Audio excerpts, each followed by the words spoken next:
اب وہ آ رہی ہیں دو آیتیں.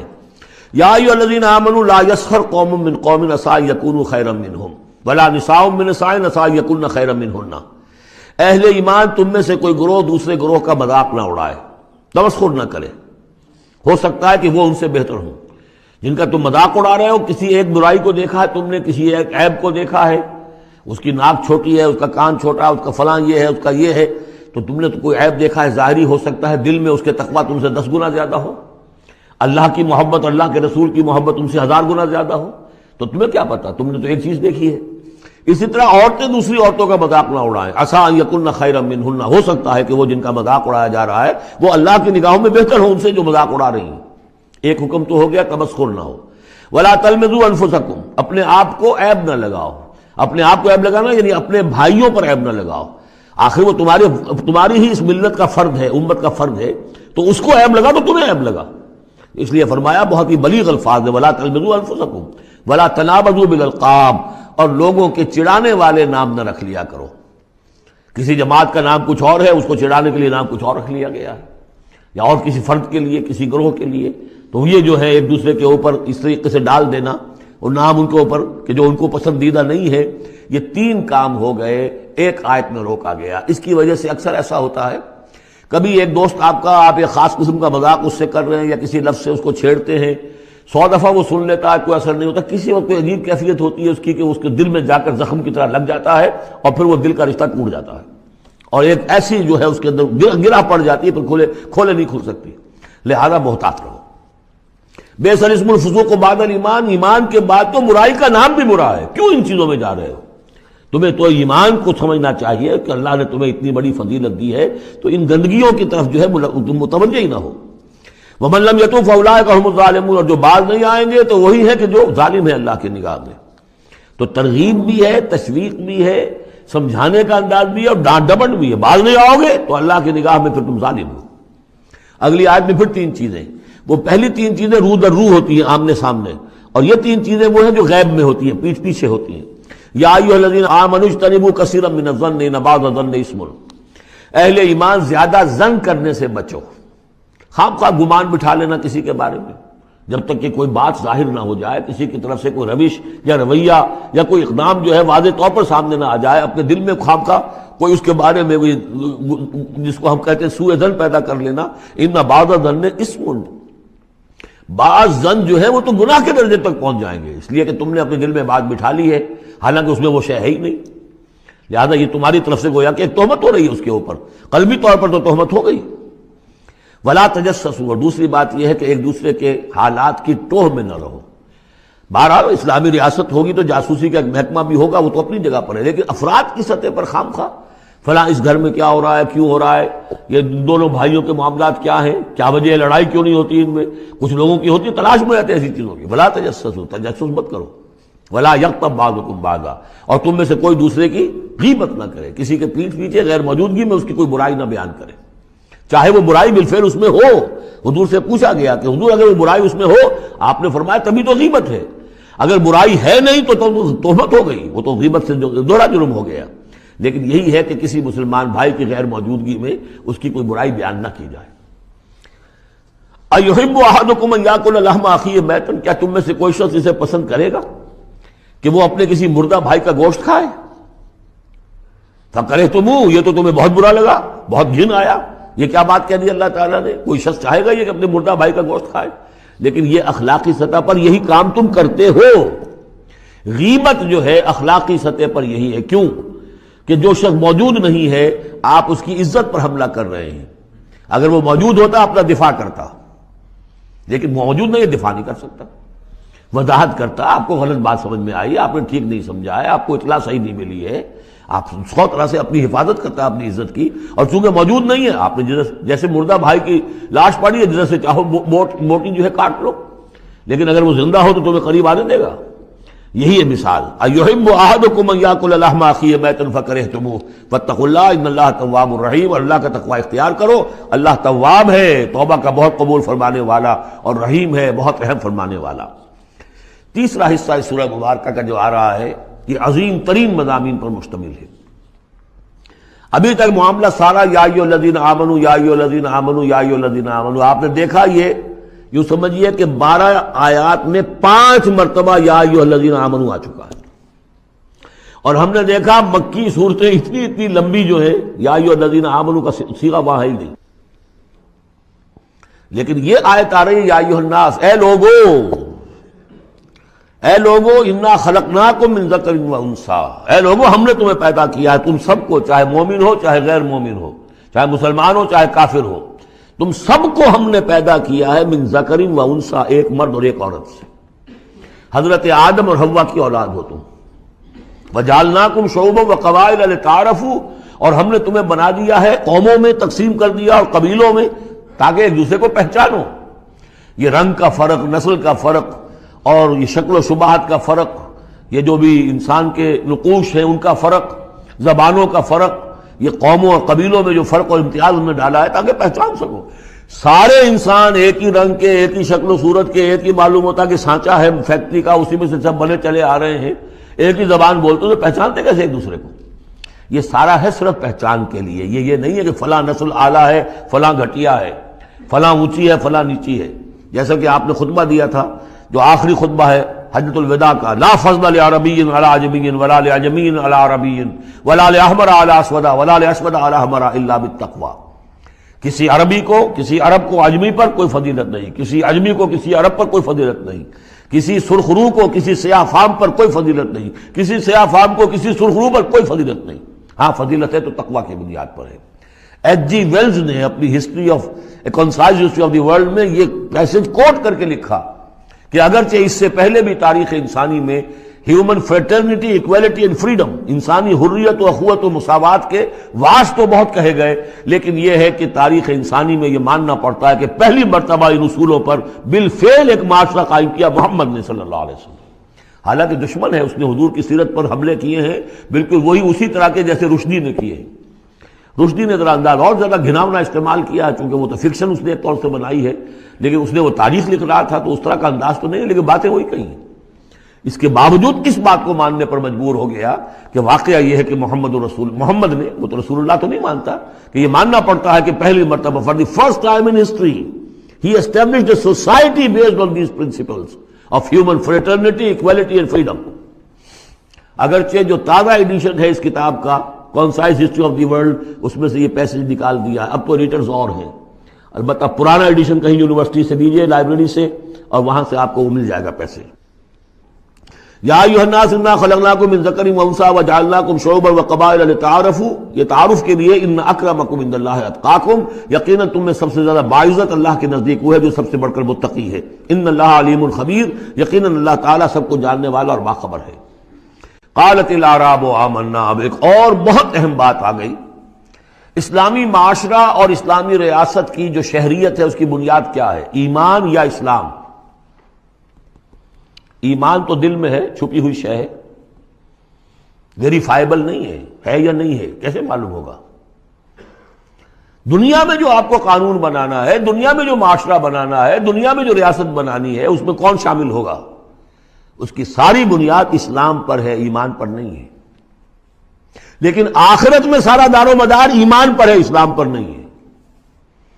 آپ جو ہے یہاں کی، ابھی سینسس ہوگا آپ کے ملک میں، آپ مسلم لکھا ہوا ہے آپ کے خانے میں مسلم، لیکن یہ کہ اس کی بنا پر اللہ کے ہاں چھوٹ نہیں ہو جائے گی، اللہ دیکھے گا ایمان بھی تھا کہ نہیں۔ ان اللہ لا ينظر الى صورکم ولا الى اموالکم ولکن ينظر الى قلوبکم واعمالکم، اللہ تمہاری صورتوں اور اموال کو نہیں دیکھتا، تمہارے دلوں اور اعمال کو دیکھتا ہے۔ تو یہ جو ایمان اور اسلام کا فرق ہے، اسلامی ریاست، اسلامی معاشرے کی اس بحث میں اہم ترین ہے۔ اس کی بنیاد ایمان پر نہیں ہے، اسلام پر ہے۔ اس کے لیے بیان کیا کیا؟ قالت الاعراب آمنا، یہ بدو کہہ رہے ہیں ہم ایمان لے آئے۔ قل لم تؤمنوا، اے نبی ان سے کہہ دیجئے تم ہرگز ایمان نہیں لائے ہو۔ لم تؤمنوا ہے، یہ نفی جہاد باللم ہو رہی ہے، فعل مضارع پر لم لا کر تاکید ہو جاتی ہے۔ ما آمنتم نہیں، لم تؤمنوا، تم ہرگز ایمان نہیں لائے ہو، ولکن قولوا اسلمنا، یوں کہو کہ ہم اسلام لے آئے ہیں، ہم مسلمان ہو گئے، ہم نے اطاعت قبول کر لی۔ وَلَمَّا يَدْخُلِ الْإِيمَانُ فِي قُلُوبِكُمْ، ابھی تک ایمان تمہارے دلوں میں داخل نہیں ہوا۔ وَإِن تُطِيعُوا اللَّهَ وَرَسُولَهُ، لیکن اگر تم اللہ اور اس کے رسول کی اطاعت کرتے رہو گے، لَا يَلِدْكُم مِّنْ أَعْمَالِكُمْ شَيْئًا، اللہ تعالیٰ تمہارے اعمال میں سے کوئی کمی نہیں کرے گا۔ ان اللہ غفور الرحیم، اللہ غفور الرحیم ہے۔ یعنی قانون تو یہی بنتا ہے، اصول تو یہ بنتا ہے، جب تک ایمان دل میں نہ ہو تو کسی کا کوئی عمل قبول نہ ہو۔ لیکن اللہ غفور ہے، رحیم ہے، اس کی شان غفاری اور اس کی شان رحیمی کے صدقے سے اللہ نے تمہیں یہ رعایت دی ہے کہ اگر نفاق نہ ہو، چاہے ایمان ابھی دل کے اندر راسخ نہیں ہے لیکن اللہ اور اس کے رسول کی اطاعت کرتے رہو، اگرچہ یہ اطاعت ہوگی total obedience, partial obedience is no obedience, it has to be total. ادخلوا فی السلم کافہ، اسلام میں بھی جزوی داخلہ جو ہے قبول نہیں ہے، پورا کا پورا ہم تل سموچے۔ لیکن بہرحال اسلام تو یہ ہے۔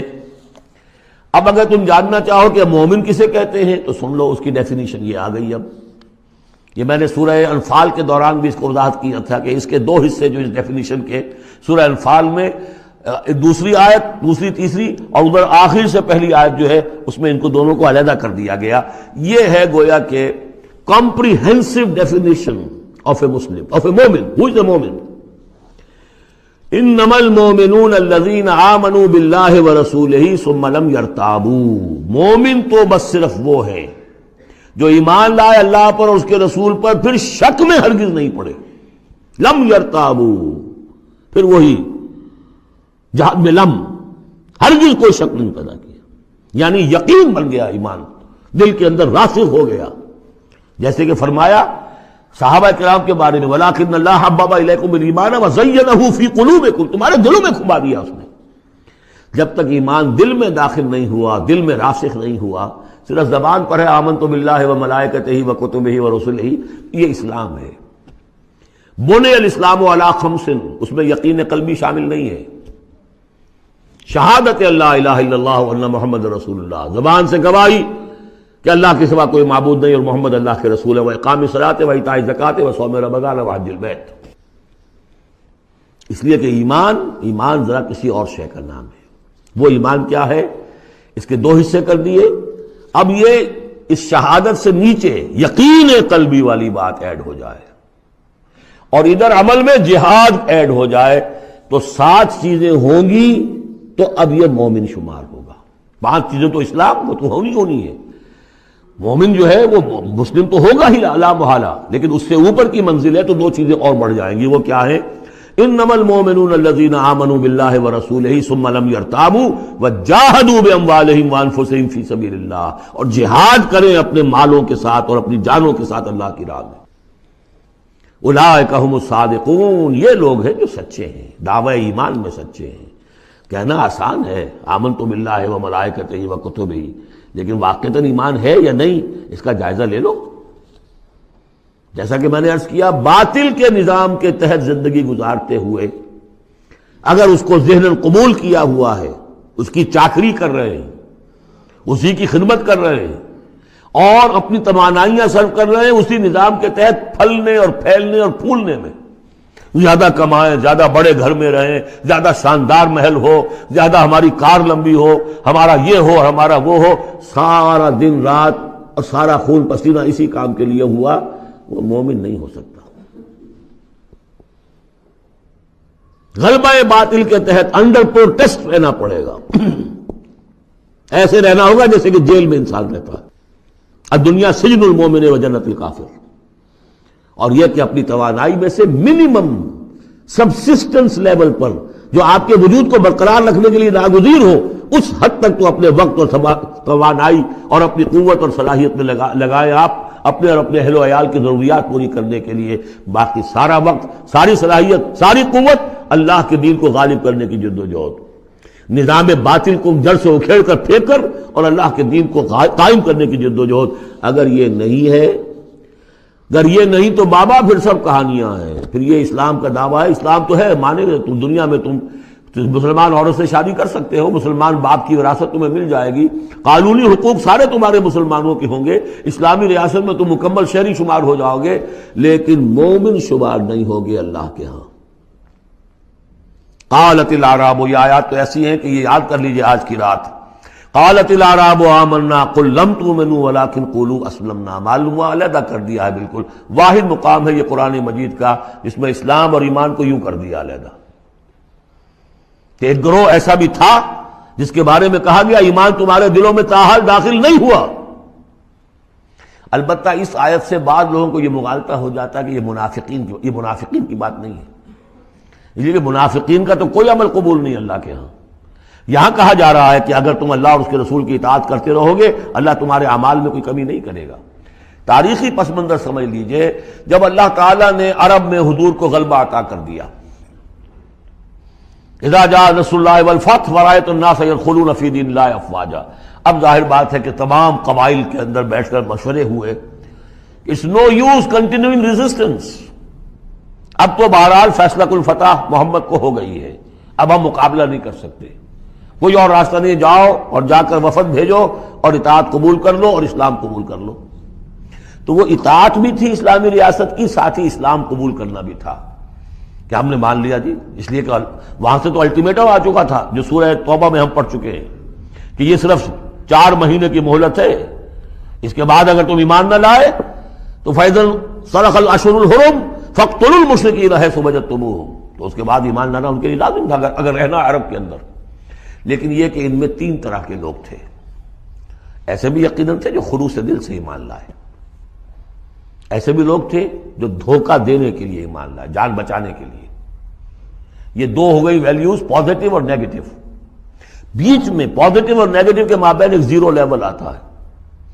زیرو لیول وہ تھا کہ دل میں نہ دھوکے کی نیت ہے، نہ حقیقتاً ایمان دل میں پیدا ہوا ہے، لیکن اسلام لے آئے، ٹھیک ہے ہم تیار ہیں۔ وہ ہے جن کا ذکر کیا جا رہا ہے۔ قالت الاعراب آمنا قل لم تؤمنوا ولكن قولوا اسلمنا، تم یہ کہو کہ ہم اسلام لے آئے ہیں۔ ولما يدخل الايمان في قلوبكم، ابھی تک ایمان تمہارے دلوں میں داخل نہیں ہوا۔ وَإِن تُطِيعُوا اللَّهَ وَرَسُولَهُ لَا يَلِدْكُم مِّنْ أَعْمَالِكُمْ شَيْئًا، اگر اللہ اور اس کے رسول کی اطاعت کرتے رہو گے اللہ تمہارے عمل میں سے کچھ بھی گھٹائے گا نہیں، کم نہیں کرے گا، بلکہ آگے چل کر یہ بات واضح ہو جائے گی کہ اگر اللہ اور اس کے رسول کی اطاعت کرتے رہو گے تو ایمان بھی تمہارے دلوں میں پیدا ہو جائے گا، اس لیے کہ ایمان سے عمل صالح پیدا ہوتا ہے اور عمل صالح سے بھی ایمان پیدا ہوتا ہے۔ لیکن اگر تم جاننا چاہو دل میں یہ امنگ پیدا ہو جائے، اللہ کرے کہ ہم میں سے ہر شخص کے دل میں یہ آج ارادہ اور امنگ پیدا ہو جائے، اور یہ وہ آرزو پیدا ہو جائے جس کے اوپر علامہ اقبال نے جو کہا ہے کہ آرزو اول تو پیدا ہو نہیں سکتی کہیں اور، ہو جائے تو مر جاتی ہے یا رہتی ہے خام، یہ آرزو کہ مجھے مومن رہنا ہے، جینا ہے، مرنا ہے، یہ آرزو اول تو پیدا مشکل سے ہوتی ہے، اور ہو جائے تو معاشرہ اس کو غذا نہیں دیتا، ہر 4 طرف سے اس کے خلاف آپ پر دباؤ پڑنا شروع، دماغ خراب ہو گیا، پاگل ہو گیا، فینیٹک ہے، یہ اپنا کیریئر چھوڑ رہا ہے، یہ اپنا کاروبار برباد کر رہا ہے، وہ فلاں یہ کر رہا ہے۔ تو ماحول جو ہے، ماحول میں آکسیجن نہ ہو تو پودا کیسے پروان چڑھے گا؟ تو اس لیے بہت مشکل کام ہے، الا یہ کہ خلوص نیت اور عزم مصمم ہو تو اللہ تعالیٰ کی طرف سے خصوصی توفیق اور تحصیل ہوتی ہے۔ تو آج آپ اس کو سامنے رکھ کر دل میں یہ آرزو لے کر اٹھیے کہ یہ ایمان اس ڈیفینیشن پر ہمیں پورے اترنا ہے۔ وہ ڈیفینیشن کیا ہے؟ انما المؤمنون الذین آمنوا باللہ ورسولہ ثم لم یرتابوا وجاہدوا باموالہم وانفسہم فی سبیل اللہ اولئک ھم الصادقون۔ اس آیت کے شروع اور آخر دونوں میں اسلوب حصر ہے۔ مومن صرف وہ ہیں جو ایمان لائے اللہ پر، اس کے رسول پر، پھر شک میں ہرگز نہیں پڑے، ان کے دل میں اس ایمان نے یقین کی شکل اختیار کر لی، اور پھر انہوں نے جہاد کیا اللہ کی راہ میں، کھپائے اس میں اپنے مال بھی، اپنی جانیں بھی۔ یہی لوگ حقیقت میں سچے ہیں اپنے دعوی ایمان میں۔ اللہم ربنا اجعلنا منہم، اللہم ربنا اجعلنا منہم، یہی صادقون ہیں جن کے بارے میں سورہ توبہ میں ہم آیت پڑھ کر آئے ہیں، کونوا مع الصادقین، صادقین کے ساتھ ہو جاؤ۔ تلاش کرو کوئی صادقین ہے دنیا میں اس وقت کہ نہیں، اور حضور نے یہ خبر دی ہے، لا تزال فی امتی طائفۃ قائمین علی الحق، میری امت میں ہمیشہ ایک گروہ ضرور موجود رہے گا جو حق پر قائم ہوگا۔ تلاش کرو اسے، اور تلاش کر کے کونوا مع الصادقین، ان میں شامل ہو، ان کے ساتھ شامل ہو جاؤ، ان کے دست و بازو بنو۔ ظاہر بات ہے جمعیت کے بغیر، جماعت کے بغیر وہ اقامت دین کیسے ہوگی؟ وہ اظہار دین الحق علی دین کلہ کیسے ہوگا؟ محمد رسول اللہ والذین معہ حزب اللہ بن گئے تھے، تبھی تو دین قائم ہوا نا۔ اب وہ ساری کیفیات جو سورہ حجرات میں آئیں، قل اتعلمون اللہ بدینکم، اب یہ نوٹ کر لیجئے جن لوگوں کے دلوں میں وہ ایمان نہیں تھا، وہ اسلام لانے پر حضور پر اپنے احسان جتایا کرے، حضور دیکھیے ہم تو لڑے بھڑے بغیر اسلام لے آئے، تو ہمارا تو حق زیادہ ہونا چاہیے۔ وہ ہماری ہریانے کی زبان میں یہ کہاوت ہے، تھوتھا چنا باجے گھنا، وہ چنا جو اندر سے کھوکھلا ہو چکا ہو اس کی آواز زیادہ ہوتی ہے، برتن خالی ہوگا تو آواز کھنکھنانے کی آتی ہے، برتن کے اندر پانی پڑا ہوا ہو تو پھر اس طرح کی آواز نہیں آتی. تو ایمان سے خالی تھے، اس لیے وہ اپنی ایمان کے دعوے ذرا زیادہ کرتے تھے. قل اتعلمون اللہ بدینکم، تم اپنے دین کا جو اس طرح سے بڑھ چڑھ کر باتیں کرتے ہو تو اللہ کو بتانا چاہتے ہو، جتلانا چاہتے ہو اپنا دین. واللہ یعلم ما فی السماوات و ما فی الارض. اگر تمہیں ایمان حاصل ہوتا تو تم یہ جانتے کہ اللہ تو جانتا ہے جو کچھ کے آسمانوں میں اور زمین میں ہے. ایک بندہ مومن کے لیے تو یہ کہنے کی ضرورت ہی نہیں. واللہ بکل شیء علیم، اللہ تو ہر چیز کا علم رکھتا ہے. یمنون علیک ان اسلموا، اے نبی آپ پر احسان دھر رہے ہیں کہ ہم اسلام لے آئے. قل لا تمنوا علی اسلامکم، اے نبی سے کہہ دیجئے مجھ پر اپنے اسلام کا کوئی احسان مت دھرو. بل اللہ یمن علیکم، بلکہ اللہ تم پر احسان دھرتا ہے. ان ہداکم للایمان ان کنتم صادقین، کہ اس نے تمہیں ایمان کے راستے پر ڈال دیا ہے اگر تم سچے ہو. جب اسلام پر آ گئے ہو تو ایمان کے راستے پر چڑھ گئے ہو. اگر سچے ہو گے تو اب ایمان تمہارے اندر پیدا ہو جائے گا. اطاعت رسول کرتے رہو گے، اطاعت اللہ الہی کرتے رہو گے، نمازیں پڑھو گے، روزے رکھو گے، زکوٰۃ دو گے خوش دلی کے ساتھ، تو ان اعمال کی بدولت ان کی نورانیت تمہارے قلوب کے اندر اترے گی اور اس سے تمہارے اندر ایمان پیدا ہو جائے گا. دیکھیے یہاں لفظ اسلام آیا تھا. پھر یمنون علیک ان اسلموا، یہ آپ پر احسان دھر رہے ہیں کہ وہ اسلام لے آئے. قل لا تمنوا علی اسلامکم، اے نبی کہہ دیجیے مجھ پر اپنے اسلام کا احسان مت دھرو. بل اللہ یمن علیکم، بلکہ یہ تو اللہ تم پر احسان دھر رہا ہے. ان ہداکم للایمان، کہ یہ جو تمہیں اسلام لانے کی توفیق دے دی اس نے، تو اس نے گویا کہ ایمان کی سڑک پر ڈال دیا، تمہیں اس راستے پر ڈال دیا ہے کہ جو ایمان تک لے جائے گی. ان کنتم صادقین، اگر تم اپنے اسلام میں صادق ہو. ہاں اسلام منافقانہ لائے ہو تو بات اور ہے. دل میں عداوت ہے، دشمنی ہے صرف جان بچانے کے لیے، اگر نیت یہی ہے تو پھر تو ظاہر بات ہے کہ نہ اسلام ہے اور نہ ایمان ہے. اگرچہ قانون اور پھر بھی مسلمان مانے جائیں گے. منافقین بھی آخری وقت تک مسلمان مانے گئے. منافقین جو ہے یہاں تک کہ رئیس المنافقین عبداللہ ابن ابی کی نماز جنازہ حضور نے پڑھائی ہے. یہ تو غزوہ تبوک کے بعد ہوا، پھر کہ منافقین کو ننگا بھی کیا گیا اور مسجد جو انہوں نے بنائی تھی مسجد درار وہ گرا بھی دی گئی. وہ سب کچھ ہوا بعد میں ہوا، پہلے نہیں. غزوہ تبوک تک کا معاملہ یہ تھا کہ پردہ پڑا ہوا تھا. بل اللہ یمن علیکم ان ہداکم للایمان ان کنتم صادقین ان اللہ یعلم غیب السماوات والارض، یقیناً اللہ تعالیٰ جانتا ہے آسمانوں اور زمین کے تمام چھپی ہوئی چیزیں. غائب اور غیب اللہ کے علم میں ہے. واللہ بصیر بما تعملون، اور جو کچھ تم کر رہے ہو اللہ اسے دیکھ رہا ہے.